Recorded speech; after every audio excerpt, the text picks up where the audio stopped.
I got a credit card to pay my mom's hospital debt. A few days on, I watched a video of my brother's kids in a helicopter at their $14,000 party. I asked about the payment, and he grinned. Your card made it happen. I laughed. My card has $200 on it. Did you double-check the name? That's when Mom pulled a bank envelope, my card inside. You know that feeling? The one where you realize you're just a glorified ATM for the people you love most? Where your entire worth, your very identity, gets reduced to how much you can give. Because for years, that was my life. And then, one day, I just stopped. My name's Caleb, and I'm 31. The older son. The quiet one. The one who fixes things and doesn't make a fuss. While my younger brother, Mason, was the dazzling, golden one. Always loud, always shining, always landing on his feet even after he'd put a fork in the microwave. Mom would laugh. Me? I melted a plastic cup once, accidentally, and she just sighed. Caleb, you know better. I learned early on how to take a joke and how to be one. I own a car wash with 4 bays and a vacuum station. I'm there before sunrise, counting quarters like they're prayers. People think owning a car wash is easy money. It's not. It's hoses freezing at 5 a.m., pumps hissing like snakes, and a foam cannon that loves to die on Saturdays. It's hard, messy work. But it's mine. Lately, Mom hadn't been laughing much. Her voice had grown thin, like someone turned down her volume. The waiting room smelled of lemon cleaner and fear. I drove her to Scans before sunrise, because that's when my bays were empty. I brought coffee, crackers. She called me steady. I clung to that word, needing it to be real. Then, the day before everything truly blew up, my phone buzzed while I was elbow deep in Bay 3, unclogging a drain. Remember to swing by? Soup day. Mom's text. Soup day meant normal. I showed up with a grocery bag of rolls. The kitchen smelled like chicken broth. Mason was already there, leaning against the counter, designer hoodie, talking about some brand collab on his phone. He waved without looking. Mom hugged me, so gently, like she was saving her breath. You look tired, she said. Working too hard. I just mumbled about Pipes hating me. She just smiled. Pipes don't hate you, Caleb. They just need you. That's Mom for you. Everything has feelings. We ate in the living room, the TV on low. Mason kept laughing at his phone. I told Mom about a customer who used 8 minutes of high-pressure rinse to blast mud off his boots. She gave a weak smile. People use what they think they have for what they wish they had, she said. I wasn't sure what that meant, but I nodded like I did. After dinner, Dad finally spoke. He mentioned the hospital bill like he was commenting on the weather. We'll figure it out, he said, eyes glued to the game. But his tone, his posture, it meant you, Caleb. I stacked bowls in the sink, feeling that old, familiar gravity pull. Do more, say less. Then we heard it. A helicopter, thudding the air like a giant heartbeat. Mason darted to the window, a grin already loaded. That's tomorrow's test flight, he announced. Wait till you see the video. Test flight for what? I asked. He just winked. You'll see. Mom laughed, then coughed. Your brother has big ideas. Always did. I took her tea into the kitchen. As I rinsed the cups, her voice drifted over the clinking porcelain. Caleb, you're my practical one, she said softly. You always know how to make hard things manageable. Behind her words, a familiar pressure began to build. That night, I drove home, wipers squeaking across a dry windshield, hands locked on the wheel, like you do when you know a curve is coming but you can't see the sign yet. I slept badly. My brain kept checking the door, metaphorically speaking. My role? I was the person who cleaned a theater. When Dad got laid off years ago, I picked up extra shifts. I did Craigslist installs, softeners, coin hoppers, bill validators. I learned you can talk anyone into paying cash if you bring the right socket set, and say my guy a lot. Money wasn't easy, but it moved if I did. Every month, I slipped Mom $400 for groceries. She'd pretend not to notice, calling the envelopes shy animals. Mason? He brought excitement. New shoes, a drone. Last summer, a YouTube channel filming kid experiences. It's about creating moments, he'd say. You can't measure that in quarters, Caleb. He'd say quarters like it was a punchline. My car wash ran on quarters. The first medical bill hit the mailbox like a brick. $6,412.17. The .17 bothered me most. It made the number feel like it could argue with you. Mom kept smoothing the same dish towel over and over. We'll call. she said softly. They do payment plans. They also do interest, I countered. She looked so small. Caleb, I hate this. I know, I said. Let me try something. I drove to the bank. The manager, a man with a perfect side part, smiled like he'd practiced. I opened a new card, zero interest promo. Stupid, I know, but it was a bridge. Asterisk bridges are good. You walk across, you don't live on them. Asterisk back at the wash, propping the office door with a bucket, I called the hospital. $3,000 down. We'll send a receipt, the woman said, like she was wrapping a present. I stared at the coin counter's blue light flickering. This would work if I just kept moving. I always kept moving. Over the next week, I drove Mom to appointments. I stocked the vending machine with tissues and hand sanitizer.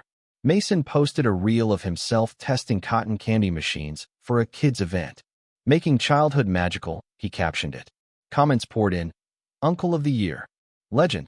Mom texted me. Don't be hard on him. I wasn't. I told myself I was hard on me. I remembered all the things I'd paid for over the years. Mason's rent once. Just this month, bro. Dad's truck battery. 3 prom tux deposits for cousins. The security deposit when the basement flooded because someone thought a space heater and a cheap extension cord were best friends. When people in my family said, we, they meant Caleb. There were small humiliations. My aunt asking, do you ever wish you'd finished college? While Mason explained crypto to an uncle who thought it was a candy bar.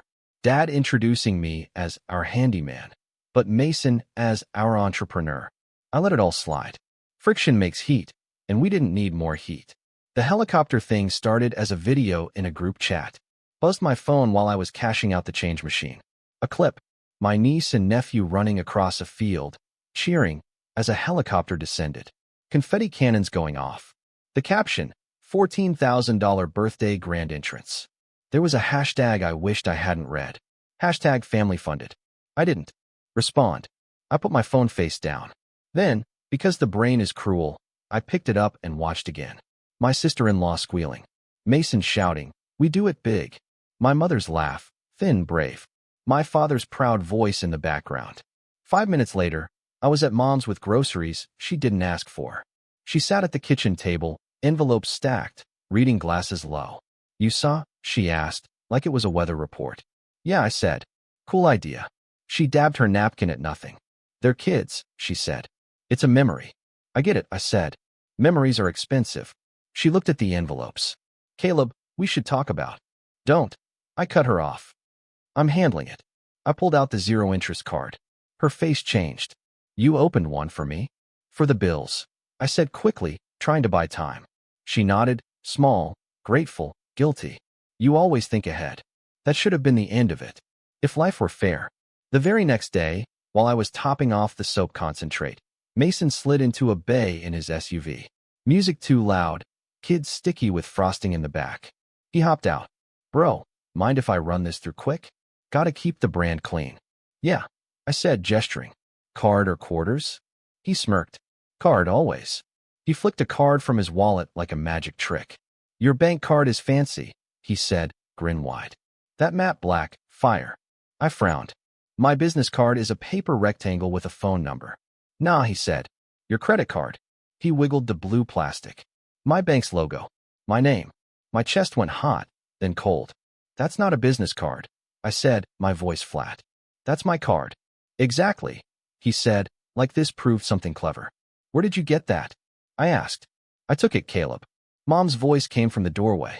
She had her purse on her shoulder, her coat crooked on one arm. Her face was tired. Not sorry. It was for the kids.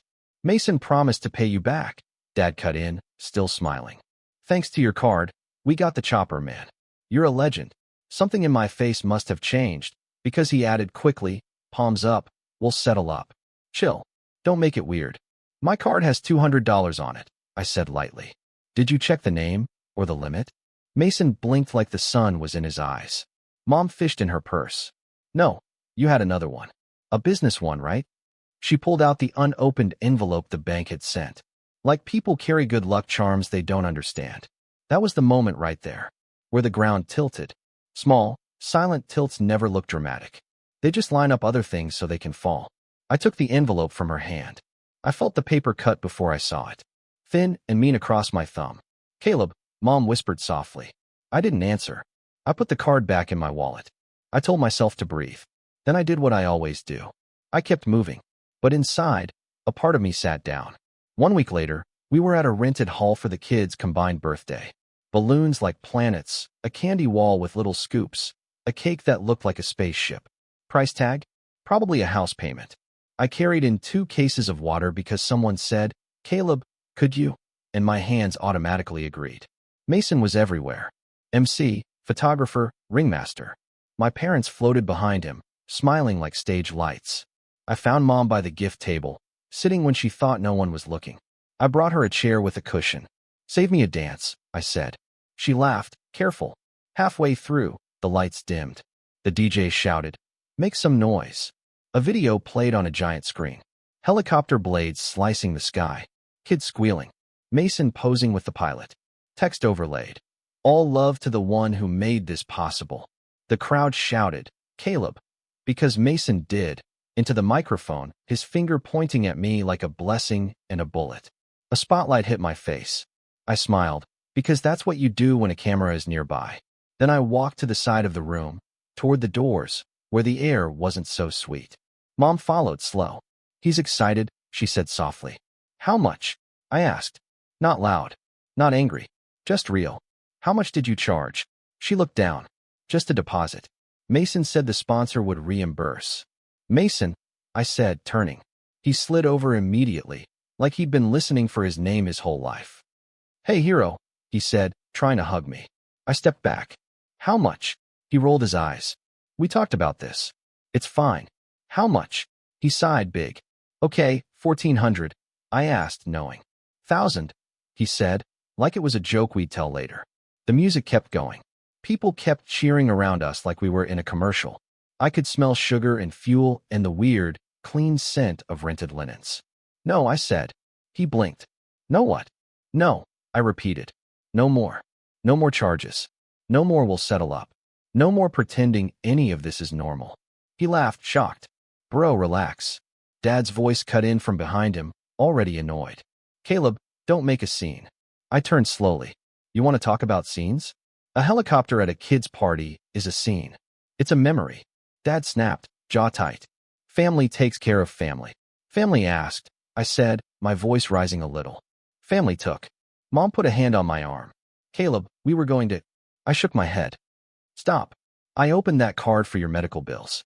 Not this. Mason's smile disappeared like someone hit a switch. So, you're going to put a price on your niece and nephew's childhood? That's dark, man. I looked at him for a long second. Then I said, quiet. This isn't about revenge. This is about closure. He laughed again, high and disbelieving. Closure over a party? Over years, I said. Over being the wallet with legs. Dad stepped closer. Don't disrespect your mother in public. I'm trying to protect her, I said. From interest rates. And from you. A cousin appeared, sensing drama. Phones tilted. I could feel the moment calcifying into a story other people would tell wrong. I breathed. I kept my voice level. Here are my boundaries. The card is now locked. I canceled the auto pays. I will cover the hospital balance that I authorized, and nothing else. If you spend on that card again, I will file fraud. Because it is, Mason. If you want to run an event, run it. If you want to run a bill, run it through your own name. Mason's mouth fell open. You wouldn't. I already did, I said. Locked it 15 minutes ago, in the parking lot. I held up my phone. The app screen glowed. It felt like holding a shield. He tried a different angle. You're ruining the kids' day. I looked past him, at the kids chasing bubbles. No, I'm not, I said. They don't know who paid for anything. They just know if the adults around them are safe. Mom's eyes were glassy. Caleb, she whispered. Please. I turned to her, softening. I'll drive you Monday. We'll ask for an itemized bill. We'll negotiate. That's my yes. Everything else is no. Silence stretched. People went back to the candy wall. The DJ, sensing dead air, turned the music up. Mason blinked a few times, like he was trying to reboot. Then he forced a laugh and clapped me on the shoulder, too hard. All love, he shouted to the room. He's kidding. He stared at me. I didn't blink. We stood there like two magnets turned the wrong way, pushing apart.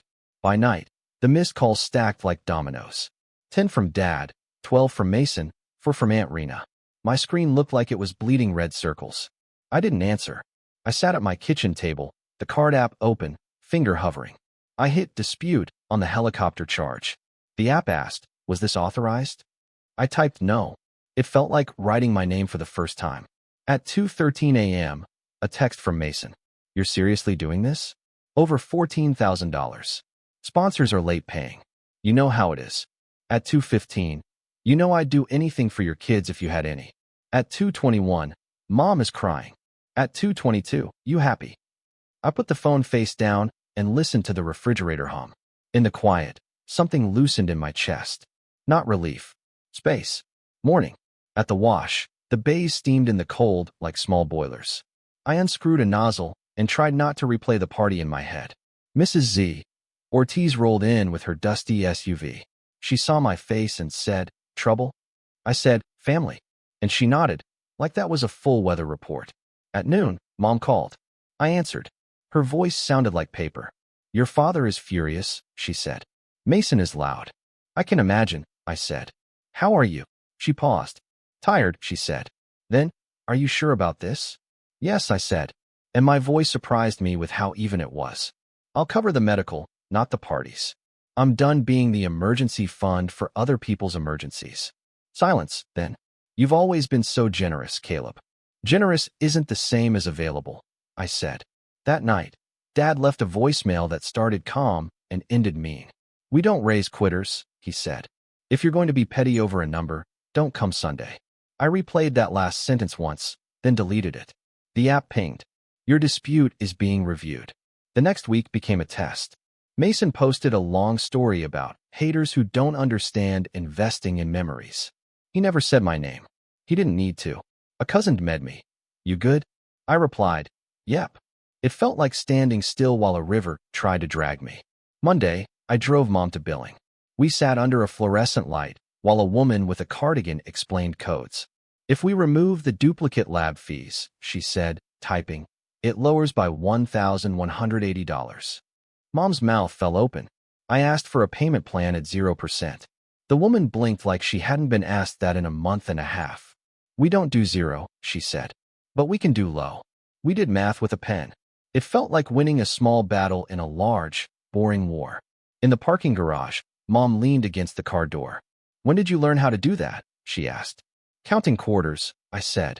She smiled for real. The first time in weeks. Tuesday, Dad showed up at the wash. He doesn't come often.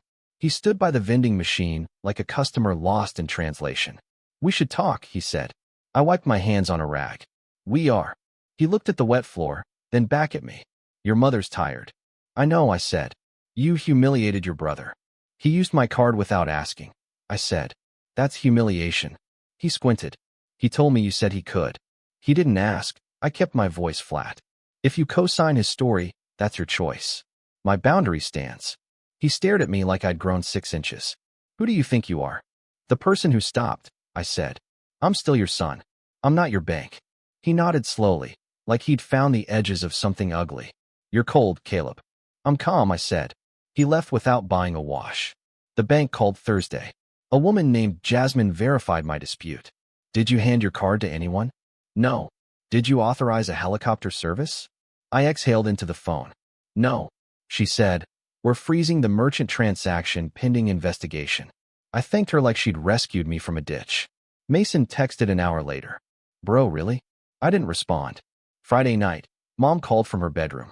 I could hear the TV in the living room. Loud, my dad's way of saying he was still in the house. I found an old envelope, she said. From you, full of quarters. She laughed, a small laugh. Do you remember? You said it was for soup day. I remember, I said. I should have said no more often, she said, her voice shaking. To him, to your father. I made you the fix. I let myself be it, I said. We meet in the middle. After we hung up, I cleaned my apartment, the way you do when you need to touch everything you own and tell it you're still here.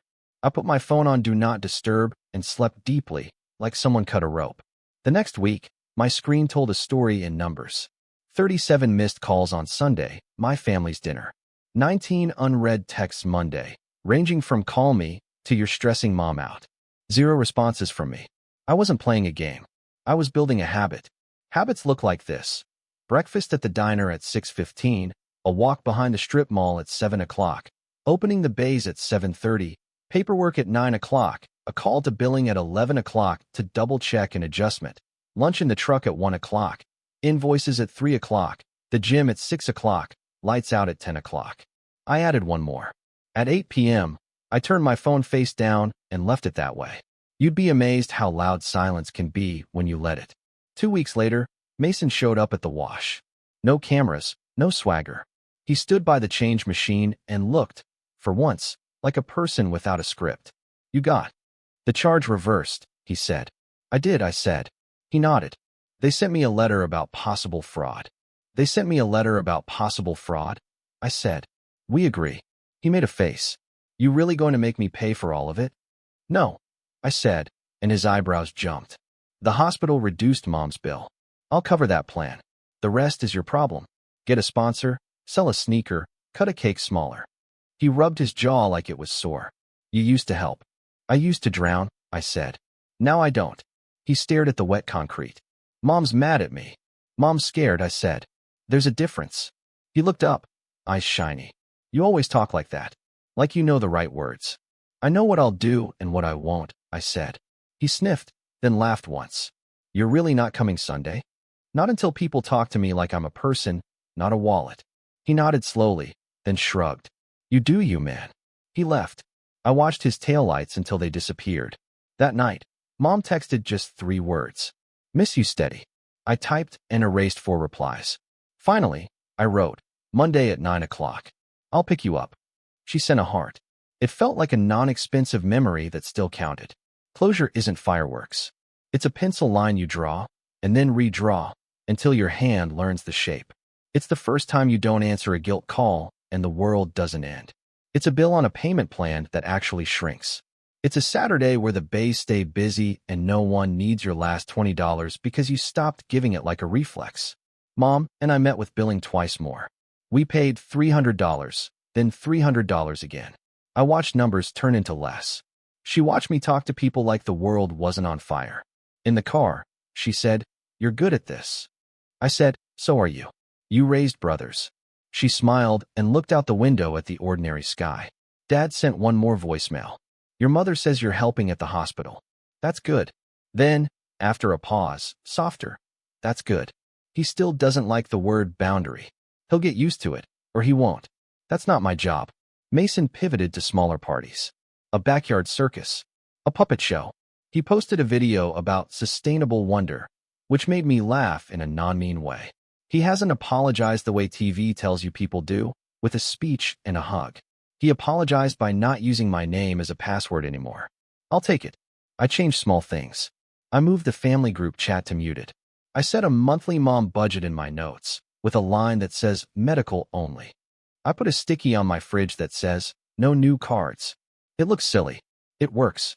I also started saying yes to things that aren't rescue missions.